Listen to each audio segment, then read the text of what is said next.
정말로 쿠팡 사태를 비롯해서 이재명 정부에 대한 전반적인 불신이 복합적으로 작용한 문제였다면 이건 정치로 풀어야 하는 것이죠. 그리고 그 책임은 당장 하루 전날 미 부통령 만나고 온 국무총리에게 쏠리고 있는 건데 김 총리 오늘도 침묵하고 있습니다. 그런데 돌연 민주당 당대표 선거에 대해서 이런 말을 했어요. 만나보시죠.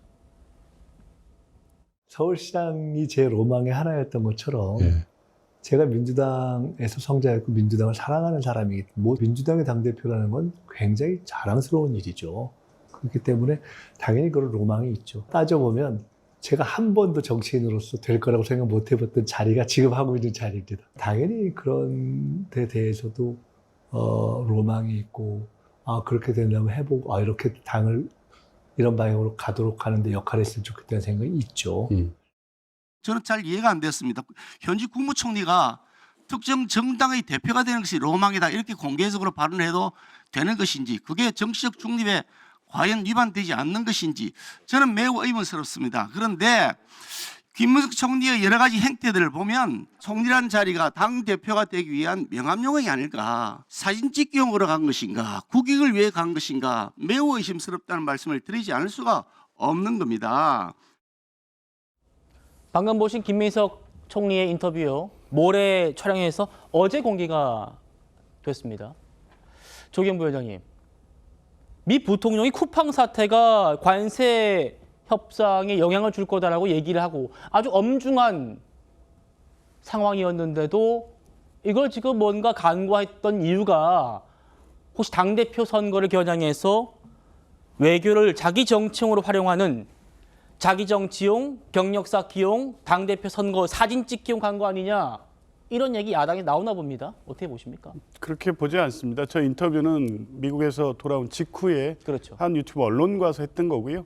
저 사안은 쭉 다른 어떤 현안과 관련된 얘기 마지막에 향후의 정치 행보와 관련돼서 묻는 얘기 중에 그냥 포함되어 있던 내용이지 앞에 이번에 미국 방문과 향후 정치 행보를 연결시키는 내용이 아니었습니다. 지금 일방적인 비판이라고 보고요. 저는 이 문제와 관련해서 김민석 총리가 벤스 부통령과 한 라인을 만들고 수시로 통화할 수 있는 관계를 형성하는 것 그 자체와 지금 트럼프 대통령의 갑작스러운 25% 관세 재인상 발표를 그렇게 굳이 연결시켜서 김민석 총리를 비판한 문제인가라는 생각이 듭니다. 쿠팡 문제 역시 쿠팡이 대규모 개인정보 유출로 불안해하는 국민들에 대해서 책임 있는 어떤 대책을 내놓지 않은 채 워싱턴 주로 미국 기업을 자처하면서 로비를 통해서 자신들의 이익을 관철한 결과가 저렇게 주요 언론을 통해서 나오거나 벤스 부통령의 우려를 통해서 나오고 있다면 쿠팡을 문제 삼아야 되는 거 아닙니까? 쿠팡을 그러면 김민석 총리가 그 요구를 잘 받아서 쿠팡의 요구가 실현될 수 있도록 국무총리가 해야 된다는 겁니까? 그리고 트럼프 대통령의 25% 관세도 실제 어떤 배경에서 있는지에 대해서도 정확히 분석이 되지 않습니다. 왜냐하면 트럼프의 지금 외교정책, 경제정책은 늘 이런 식 아니었습니까? 지난번에 25% 전면 관세 폭탄 역시 예고하고 때렸습니까? 그냥 지나가는데 뒤통수 때려놓고 정부가 굉장히 열심히 협력해서 앞으로 잘 가자고 합의하고 다시 가고 있는데 갑자기 나타나서 또 뒤통수 친 거 아닙니까? 그러면 뒤통수 친 사람의 문제이고 왜 그랬는지 따져서 문제가 실제화되지 않게 정부가 노력하면 거기에 힘을 모아주는 게 맞지. 뒤통수 때린 트럼프가 왜 때렸는지 그것도 몰랐냐고 지금 정부를 비판하는 게 합당한 비판인가 저는 그런 생각이 들고요. 적어도 이 사안에 있어서는 국익과 관련돼 있는 것이고 정부가 좀 더 긴밀하게 대응하라는 요구는 할 수 있지만 지금 결과를 놓고 정부만 비판하는 것이 합당한 비판인가라는 생각이 듭니다. 알겠습니다. 이 얘기도 좀 해보겠습니다. 정청래 대표의 재선을 위해서 김민석 총리의 전당대회 출마를 막을 심산으로 김민석 총리를 서울시장 여론조사에 계속 넣고 있다는 의혹받는 김어준 씨 얘기인데요. 김어준 씨가 이해찬 전 총리 빈소에서 김민석 총리와 대면했답니다. 출마하지도 않는 김 총리 가상대회를 1위 하는 거 이런 걸 존재감이라고 합니다. 그리고 선거 때는 그런 존재감이 안도감을 줍니다. 여기까지만 해놓고 뭐 바보 같은 얘기를 하길래 다음 조사에서는 어떻게?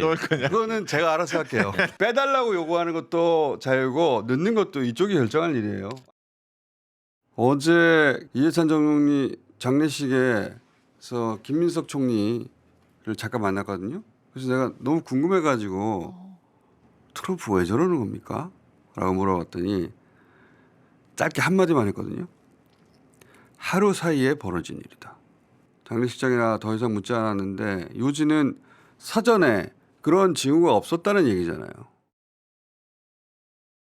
이현정 의원님. 네. 뭐 저 문답의 내용보다도 김어준 씨가 여론조사 꽃을 활용해 가지고 뭔가 김민석 총리와 지금 껄끄러운 관계라는 보도가 나왔기 때문에 두 사람이 뭔가 말은 했구나라는 데 좀 사람들 관심이 쏠리는 것 같아요. 자, 우선 앞에 나왔던 이야기 좀 해보겠습니다.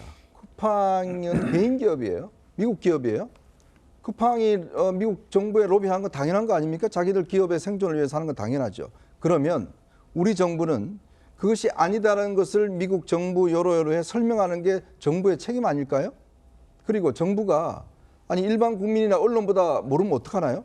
이거 하루 만에 알았다? 그럼 뭐하러 그 자리에 있습니까? 왜 그 자리에 총리, 왜 장관이 있습니까? 왜 대사가 있습니까? 우리 국민들 돈을 주면서 빨리빨리 상황을 파악해서 미리미리 대비하라고 있는 자리가 그 자리 아닌가요? 근데 자기도 몰랐다? 그게 이 해명이 돼요? 지금 이미 여러 가지 신호가 있었잖아요. 그럼 그거에 대해서 파악을 하고 판단을 하고 대응을 하는 게 정부가 할 일이 아닌가요? 그래놓고 뭐 우리가 별 잘못이 없었다고 이야기하는 게 맞는 이야기입니까? 그리고 본인이 하루 전에 몰랐다 이렇게 이야기하는 게 맞는 이야기인가요? 그럼 총리 왜 해요 그 자리에서? 왜 언론과 일반인들하고 똑같이 알면 총리를 왜 하겠습니까? 뭔가 본인들이 미리미리 대응을 하라고 정부가 있는 거 아니겠습니까? 자, 그런 어떤 상황에서 예. 저는 정말 이 해명 자체가 너무나 이해가 안 된다는 생각이 들고 지금 당대표 운운할 때가 아니지 않습니까 지금 25% 맞아서 이걸 어떻게 행해라 그게 총리의 제일 역할인데 와서 아우 당대표가 로망이고 뭐 이걸 하고 이게 지금 이거 논의할 때입니까? 왜 이런 주제가 자꾸 이런 이 나오는 거죠?